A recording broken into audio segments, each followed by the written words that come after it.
Hello, you monkeys of chunk. Welcome to Mean Age Daydream with me, your bald and beautiful host, Brian McWilliams. As always, here on the Lions of Liberty Network, the number one Liberty Network podcast in the entire universe. As far as we know, who knows? The aliens may come, overtake us all. They won't be funny. It would be funny if aliens came, just overtook us with their drastically improved technology, and then we're libertarians. What a wonderful world it would be. I, for one, hail our new overlords. Anyway, welcome to the show, guys. Thank you for joining me, as always, here. Don't forget, if you haven't yet, buy a copy of Woke Word Wars on Amazon. Going to a lake house like I am next week, bring a copy of Woke Word Wars. Annoy your liberal friends who also will enjoy it, and give me some money because I like money. I enjoy it. Anyway, speaking of money, so today I wanted to talk about this absurd hyper overreaction to the Paramount Warner Brothers merger in the entertainment industry. Now, this has already been approved by the Trump administration, by the FCC, and has gone through many challenges previously, all of which have been reviewed. And basically the government was like, this is fine. And as you know, any objections to quote unquote monopolies that have happened in the past, like, for example, I think it was the IBM merger previously, you get all these people, all these liberals up in arms saying it's going to destroy society, it's going to destroy the industry. And what inevitably happens is that these companies come up, they merge, and then just like what happened with IBM, guess what? If they're too big and they're starting to fail, that provides a market opportunity, at least without government regulations getting in the way, which is part of what we're going to talk about here, killing the golden goose that is the entertainment industry in America. If you have the opportunity for the market to operate, guess what happens? All the competitors come up and they start attacking the behemoth, and they eat away at the edges until they get the bigger and bigger market share, which is exactly what happened with a little company called Apple you may have heard of before. So with this merger, bringing together Paramount, which, of course, Paramount now is one of the top streaming platforms, one of the top content creations. Of course, they also have numerous film studios, television studios, the immense popularity of shows like Landman, like Yellowstone, various other properties they own, showing that, guess what? If you actually make good content that people want to watch, not leading into woke bullshit, well, you will have a fan base, a very massive fan base, in fact, from both sides of the aisle, not just conservatives, but in fact, transcending the political divides, because people just want good stories. And if you don't create your writers' rooms and pick your projects and pick your head writers based on their DEI status, yeah, guess what? You can actually have fun stories. Good old rough and tumble cowboys. People that are anti-heroes that are still heroes, like with Landman and Billy Bob Thornton. Great show.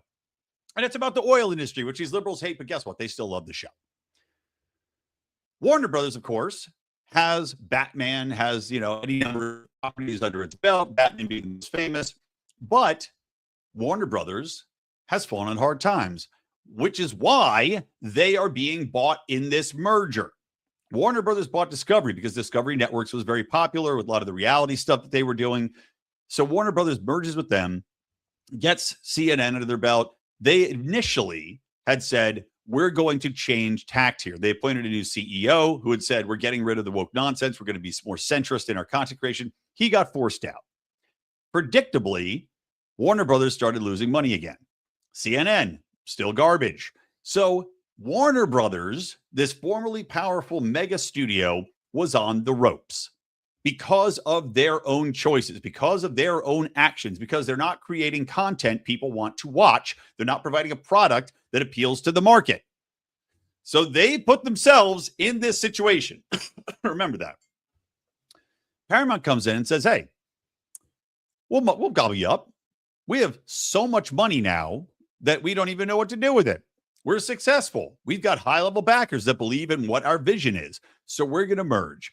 Goes forward, and immediately you get all these people going, oh my God, we can't have this. It'll destroy the entertainment industry. And that's what they're continuing to say, to the tune now where industry organizations and unions and studio heads have come out saying, we have to put a stop to this. Even though Warner Brothers and Paramount have said that they are going to continue to be dedicated to releasing films in studios, which is, by the way, not what Netflix is dedicated to doing. And all these people want Netflix to buy Warner Brothers, which, by the way, again, makes no sense. Makes no sense. They only hate Paramount because maybe they view Paramount as more conservative. That's where I think the heart of this really is in a lot of these objections. But now you have 11 state governments suing to stop this merger, led, of course, by the imbeciles in California. California, which has destroyed the entertainment industry that was such a prominent part of what California was and is, employing hundreds of thousands of people. In truth, probably millions of people if you count all the different aspects involved in the production process. Millions of people now who are just looking around with nothing to do. I mean, I have so many friends in the industry, and I talked about the writing aspect before, so I'm not going to rehash that conversation. But I have so many friends in the industry who are dying for work. They can't find work. If they do get work, they have to travel. As I mentioned, traveling to places like Ireland to film reality shows. Why? Because California has made it so unbelievably difficult to film in California. The regulations, the taxes, the unions. I mean, all the red tape that they put. Baywatch is a great example. They're shooting Baywatch right now, and it's supposed to be shooting in Venice. They moved it because Venice made it so difficult and expensive to shoot there, to the point where Venice went, okay, we're sorry, please come back, because it was such a bad public relations look for them that this iconic show could no longer film in its location because the government had stood in the way and made it so expensive. Such a pain in the ass with so many hoops to jump through that eventually Venice went, okay, forget it. You know, you can do it. You can do it. Which is, by the way, what should have happened all along. Make the process easy. Keep people employed. Keep the golden goose shitting out the golden eggs. But that's not what these morons of government do. They see something profitable, and their immediate reaction is, well, we got to get a piece of that. We got to get the biggest possible piece of that and screw everybody else. We got to fund our welfare programs. We got to fund our own crony capitalist instincts. We got to fund our NGOs where all our friends and family work that do absolutely nothing but drain the economy and drain the tax base. So they step in. And led by Rob Bonta, who is our, CA Attorney General, led by Rob Bonta, gets these other 11 states on board and sues to stop the merger, claiming that they're going to destroy the industry, that this merger will create higher prices for doing production, which is horseshit, that it's going to have less jobs available, which is, again, BS, and that this is somehow an affront to everything, constitutional amendment to Article 7 that says that you cannot have a monopoly because XYZ. As I mentioned, the fact that Warner Brothers Discovery was on the ropes and failing to the point where a merger/buyout was on the table tells you that, guess what? The industry was already suffering under that leadership. They were creating shows that nobody wanted to watch. So those shows were canceled. Very expensive shows because the unions make them very, very expensive on top of California regulations, on top of all the regulations that exist throughout the tax base. All of these things add up to mean that less jobs exist under a current situation where Warner Brothers does not get bought up. Paramount, with its history of success, with its production pipeline, with its selection of what projects to move forward to on shows that are renewed season after season, that have spinoffs. Yellowstone's got like 4 spinoffs. You tell me, which one of these is going to employ more people? Keeping a failing business model with bad leadership in place, or having somebody come in that has expanded the number of people working, expanded the number of shows being created? Which one of these is your way forward, people? Because it's pretty obvious to me that this is a good thing on all fronts. And the other thing to remember here, too, is that, just like I was talking about earlier, if you have a quote-unquote monopoly here, let's say the merger goes forward. Let's say this idiotic lawsuit fails, which it should, and it will fail. Because this lawsuit, considering the amount of investigations, challenges that were put forward earlier, it has zero chance. This is a giant virtue signal, because apparently these people have nothing better to do, especially in California, which they say, oh, crime's down. Crime's not down. Crime is way up in California. But they stop reporting the crimes, just like in all these other liberal states. They stop reporting crimes. They stop recording them. They defund the police, so you have less people responding to crimes to the point where people are not calling the crimes in, especially crimes like breaking and entry, car theft, breaking into cars, stealing, minor things, assaults.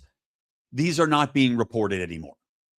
They have they have completely rewritten what constitutes a crime. So not only are you not getting reported, but they're just saying, oh, this is a misdemeanor now.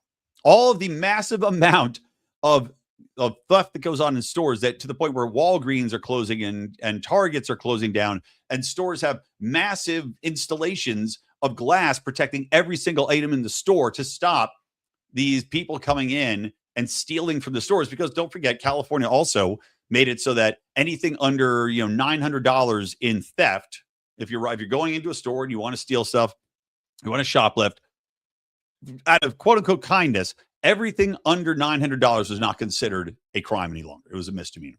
So guess what happened? The police stopped coming. The stores stopped enforcing it. The stores just said, oh, it's not worth the liability anymore because the cops aren't going to do anything. These people are just going to be released immediately. They're going to get basically a parking ticket. So you have no incentive to report these crimes. Don't people like Rob Bonta have bigger issues to deal with, like the crimes, like the violence, like the homelessness? No, of course not. They want to put their priority into stopping a merger that is going to be good for the entire industry. But getting back to the monopoly aspect, when you have a merger like this happen, you then provide all sorts of incentives for other people to say, you know what, I'm going to create my own content. We just saw two of the biggest films in the last 10 years come out with budgets that were 10 million and under. Obsession, that came out, which is now, by the way, crossed, I believe, the $1 billion global threshold, which is incredible for a film that was made for under $1 million, $750,000 budget on Obsession. One of the greatest moneymakers of all time, came up by an independent filmmaker, and I'm blanking on his name right now. Oh, just say that filmmaker. I should know it off the top of my head. One of the most profitable films ever made. Guy just made it on his own, decided, I'm going to make it. I'm just going to do it, because it was so hard for him to get the actual studios interested, because God knows these people that are executives have no idea what is good and what isn't anymore. So they all should be fired and replaced. He creates it, sells it, and guess what? Massive. I keep saying guess what, I guess I'm doing. Massive success. Same thing with Backrooms. Backrooms, now granted, that had a higher threshold. That was like, I think, a $10 million film. But compared to the $250 million behemoths like Supergirl that are utter failures, like Moana, which is an utter failure, content that people don't want to see because it's a retread, because it's written in a way that only appeals to a tiny segment of the audience, like Supergirl does, with a character who is unlikable, not made for kids, pushing this feminist patriarchy angle with a anti-hero that has no redeeming qualities. She's just a drunk piece of garbage. Then you have Moana. You're retreading a film that came out in 2016, an animated classic, and you're just redoing the film shot for shot, pushing it out there. Here you go. Here's more slop, guys. Enjoy this live action slop remake that nobody asked for and that nobody wants to see. It's already a failure. All the incentive is for people to come up and attack the existing model, especially now if they go forward this merger. Paramount's got all sorts of additional overhead. Yes, they have more IP, but they have all sorts of additional problems that they have to deal with now, where independent filmmakers, independent creators don't have those problems. And now, because of the Obsession, because of the Backrooms success, you have studios seeking out, you have independent producers seeking out different content, different avenues, realizing that, hey, you know what? This used to be a meritocracy in this industry. We used to find the best and brightest talent, not check DEI boxes, not retread old shows ad nauseum that people don't want to see anymore. So they're finally coming back around to saying, hey, let's just find good storytellers and good ideas and make those. So you're not going to have a problem of people not working. If anything, the opposite is going to happen in every single respect. But these government fucknuts just can't stand to see success. They can't stand what they consider big business to have success. And especially, this would not be happening, by the way, under Joe Biden. This would not be happening under Barack Obama. Not that the merger wouldn't go forward. It would. Because it is Donald Trump and his administration that approved it, you have liberals up in arms because they hate Donald Trump so much that they would rather tank their own futures. They would rather tank this merger rather than see it succeed and see Donald Trump have a feather in his cap, at least per their opinion. I don't think Donald Trump gives a damn about it, other than he did exercise, and I will acknowledge this. I think there was definitely some pressure applied on CBS because of the forthcoming merger with Paramount, that he wanted them to be a little kinder in their coverage. And I believe that fully. But the merger itself still should go forward. But these liberals have so much TDS that they say we have to put a stop to anything he is associated with, anything that has his fingerprints on it, anything his administration is overseeing. We have to sue to stop it. All this is placating their base, wasting money, wasting time, taking off attention that should be paid toward the actual problems in these individual states, which are plentiful issues. And instead, they're going to fight against a merger that, number one, like I said, will not have any impact on the overall marketplace other than to create more competition, because you've had people coming up and nibbling at the edges to create new platforms, new content. And, as I mentioned, will create more success because you have better leadership in place to create the content, to make things that people want to watch. It is the epitome of stupidity. It is, encapsulates everything that is wrong with having an industry that is so dominated by one political ideology that it is blinded. And this is throughout all the content they create too, for now 2 decades. All the content, all the decisions that they have made were led by political ideology, not by the quest to create good stories, good content that keeps people employed, that keeps series being renewed, that creates film franchises that people want to see sequels of and spinoffs for, that are authentic, that are not pushing a message that people see through blatantly being shoved down their throat like a goose being created to make foie gras. Nobody wants to be force-fed lard and corn anymore, people. Let the merger happen. All right, that's my rant on that. Next thing I want to talk about on the show today is that in one of the most utterly predictable outcomes, and I'm not the only one that called it, anybody with a very, very rough knowledge of economics, of free markets, of past failures of rent control, and of course, successes like in Argentina where they eliminated rent control and the rents all went right back down, actually far below the levels they were previously at, because you now have open competition in the marketplace. You have incentive to build and create housing. Well, rent freeze in New York City has created the biggest surge in rent prices, I think, that New York City's ever seen. They are right now at the highest level they've ever been, which, of course, taking inflation, you would expect, but they skyrocketed something like 15% across the board since this rent freeze went into play. Who could have seen it coming? Who could have realized that when you freeze the rent prices, all the other prices for existing units are going to skyrocket because people are not moving out of those buildings ever now? They will sit there. They will hoard those apartments. They will pass them down to friends, to relatives. They will stay there the rest of their lives, even though they have the ability to buy better places because their rent has been frozen.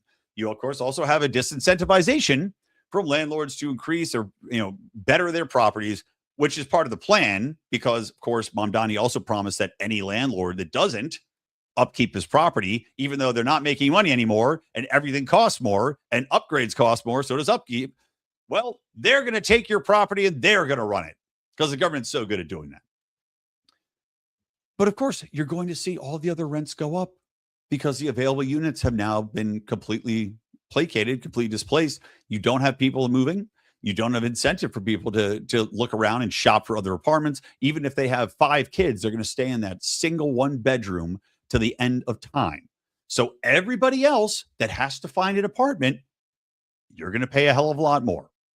And these people know that you're going to pay a hell of a lot more. So any apartment that goes on the market, you're going to have a built-in cost because those people know that at any point in time, guess what? They're going to freeze your rents again.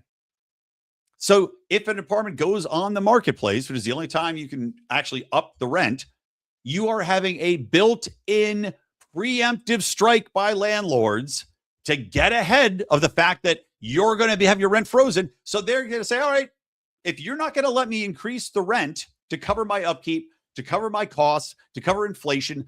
I'm going to tack it on at the beginning. As they should. This is basic economics. But these socialists either don't get it or don't care. As I said, Mamdani, I think this is a game to seize the property. That's what they want. But to not foresee this, to not understand the basics of this, goes beyond stupidity. There's so many examples historically of the failure of this process. Just like with Mamdani's stores, the grocery stores, they're going to put all the other bodegas out of business because they're going to have to preemptively raise their prices, just like the housing marketplace. You're seeing the start of the end here. So it remains to be seen what's going to happen. Are people going to flee New York? You already had mass exodus. New York, by the way, also lost billions of dollars in revenue per a recent report because all the millionaires left the city once they introduced the new taxes. So New York's finding itself in a very specific place of a downward spiral of failure where your high net worth people that can afford these higher rents are leaving. You're losing all the taxes from those rents. Not to mention you're losing taxes from the landlords that rent out these buildings, by the way, with this rent freeze. And you have a smaller cadre of people who now are faced with the decision of whether or not to stay in New York or leave because they look at the rent prices having gone up 15, 30%, whatever it might be per unit, and going, I can't afford to live here anymore. I mean, maybe if they raise the minimum wage to $45 an hour, that's the next socialist move. My God, the rent is too damn high. We got to give people more minimum wage so they can afford these apartments, which, of course, is just going to drive the cost of apartments up more because now you still have a housing shortage. Just inexcusable malfeasance in government. But as I said before, the best possible outcome for New York is a very, very fast failure. It has to happen quick enough where people can see the cause and effect, where Mamdani and the other liars in the Democrat Party and the Socialist Democratic Socialist Party can't deny it. They can't misplace the blame. They can't blame corporate greed. They can't blame landlord greed. They can't push this off. It has to be stated in very simple terms, as I have just done, why this is happening. The direct cause and effect between the rent freeze, skyrocketing rent prices, people staying in these apartments, and mass exodus of people of worth that can afford to pay the new prices. Good job, Mamdani. But at least the Knicks won. Good job. Which I love that he took credit for that, too. So absurd. The Democrat Socialists putting out, is it a coincidence that the Knicks won when Mamdani? Yes, it is. It's 100% a coincidence. He has nothing to do with the Knicks. All right, next thing. I'm going to buzz through these. It's one of the hotter days here in California. Not that we have a lot here because I'm fairly near the beach. But it's like 87 degrees today, which is pretty hot for where I am. And of course, my air conditioning conked out. So I have air conditioning repair coming in like a half an hour. So I want to try to get this done so they're not here knocking on the door as I'm sitting and ass sweating into my chair. It is leather, though, so it can take the ass sweat. I made sure of that. That's a preemptive strike on my part. Okay. Next story.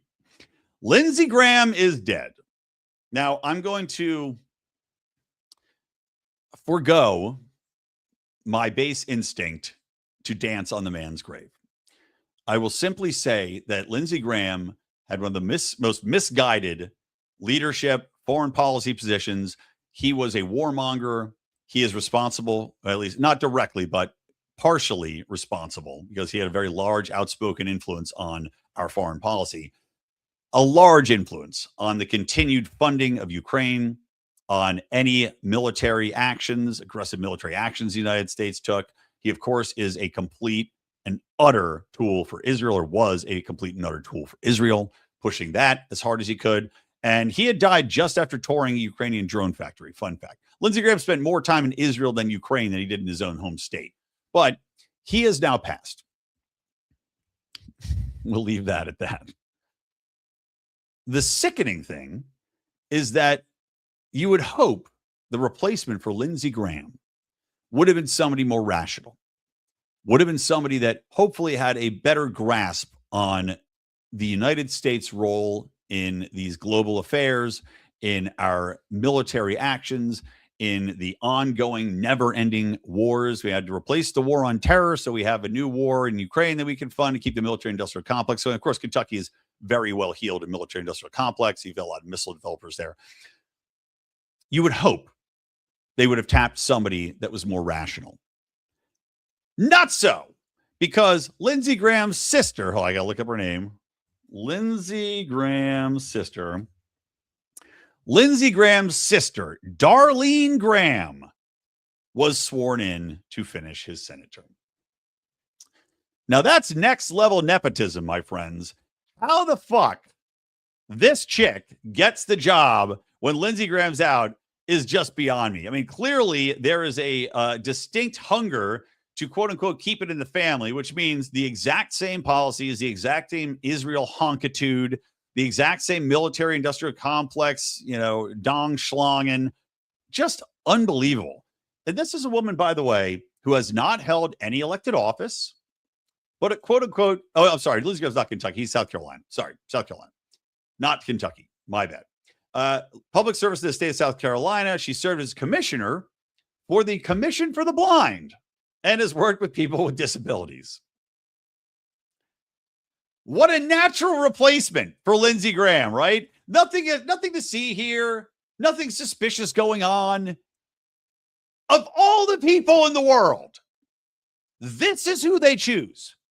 A woman who has not had any real power, not had any real roles other than working on a commission for the blind. I mean, if there's a better metaphor for what has been done here than she's not blind, but let's just say the blind leading the blind, the commissioner for the blind, taking in this seat and blindly moving forward with the exact same policies that Lindsey Graham has been espousing and advocating for. I don't know a better metaphor you can find. It's unbelievable. It's almost to the level of Thomas Massey's opponent, whoever that dickhead was, Ed Gein, getting his seat, replacing a beloved, very well-respected, very well, as far as morals, as far as which way he voted, and very outspoken advocate for keeping America's taxes at home and not funding these foreign interventions. This is almost to that level of insult, where you replace a neocon warmonger whose allegiance is to Israel over the United States with his sister who has zero reason, zero experience, zero perspective that would change anything. Now, Lindsey's dead. Bring in Daphne or whatever her name is. Bring her in. She's just blind enough. This is the blind lady we need. It's beyond insulting. It's absolutely beyond insulting. Okay, final topic here, and then we'll move on. So, getting back to the initial topic, and maybe I could have combined these better, but I just saw this today. The topic of content creation, what's happened to the industry, why shows are failing left and right, and how sick people are of rehashes. Well, they're rehashing Little House on the Prairie. Of course, Little House on the Prairie, very long running, very beloved show wherein a family is on the prairie growing up. They're roughing it, right? They're fighting Indians. They're getting out there. They're farming crops. They're hunting. They got to make it in the old school way, right? They got to build their house up for nothing. They got to protect themselves, living rough. Well, the new showrunner for Little House on the Prairie, because these people are idiots. And by the way, let me see who made this. It'd be funny if it was Paramount. Little House on the Prairie remake. It is being created, let's see, by NBC. They've got the rights. So I guess this is an NBC retread.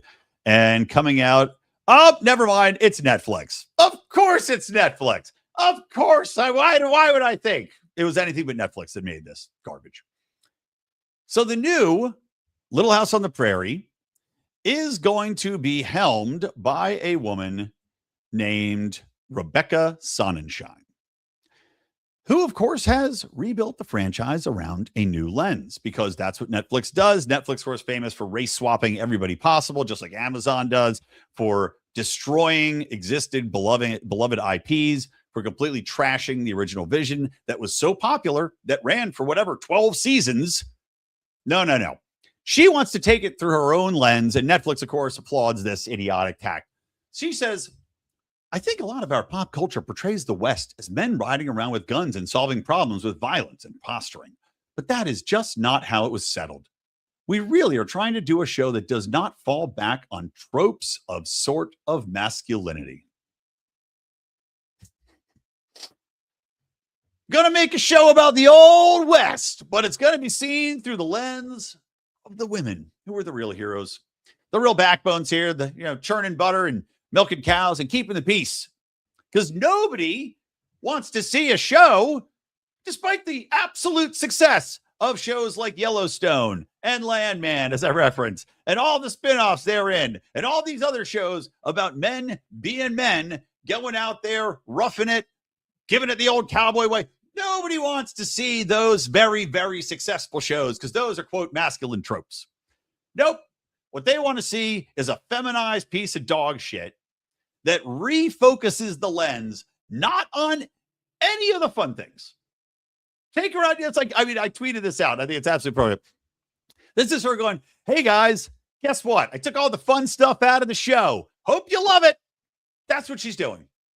She took out all the fun, all the interesting parts of the show. Now, instead of having a guy, Clint Eastwood, squinty-eyed, staring somebody down, make your move, instead of having that, you're going to have the stare down guy reach for his gun, and then a woman go, hey, hold on now. Do you think you're overreacting? Yeah, can we solve this over a cup of tea? Do you want some cookies? What are we going to do here? Come on, guys. Violence isn't the answer. We should sing. Let's make a fire. Smoke in a peace pipe. Fuck off. Who the fuck is going to watch this shit?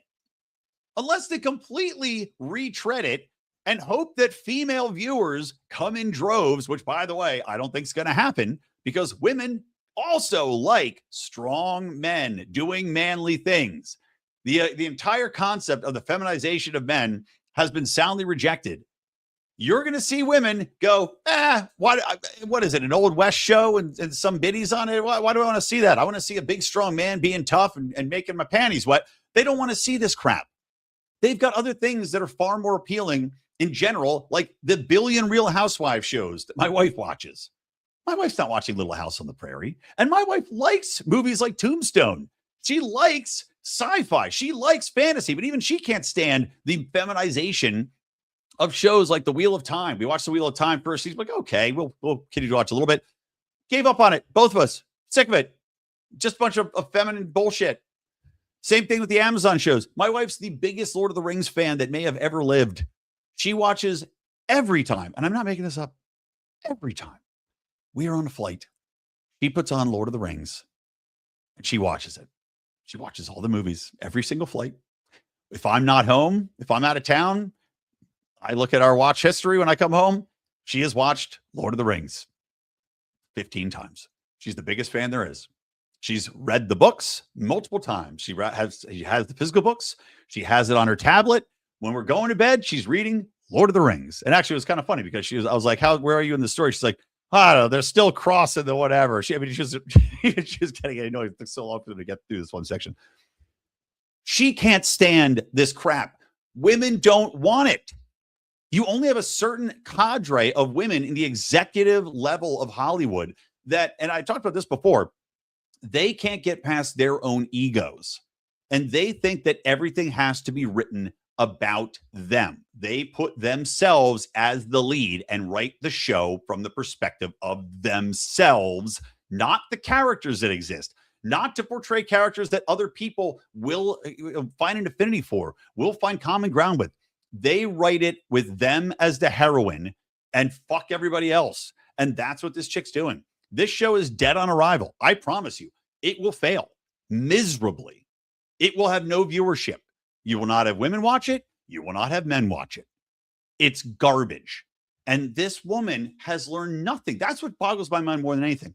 Just like with Supergirl going out there and shitting on Christian dads before the movie comes out and talking about the patriarchy and how men don't own women's bodies. Have you learned nothing from the past 10 years where these idiotic statements, which by the way are rooted in complete myth, they're not true. But saying these things proactively before your show comes out, guess what, everybody? We rewrote the series. It's no longer about men being men and doing cool things and gunfights and being tough. It's about talking. Why would you say that? Even if that's what it is, shut the fuck up and let the public find it on their own. Let them make their own choices. Let them interpret it as they may. Then you might have a chance. You might have a shot. Not with these people, not with these egomaniacs, because they have to let you know that this is theirs now. They took it. They made it in their own image.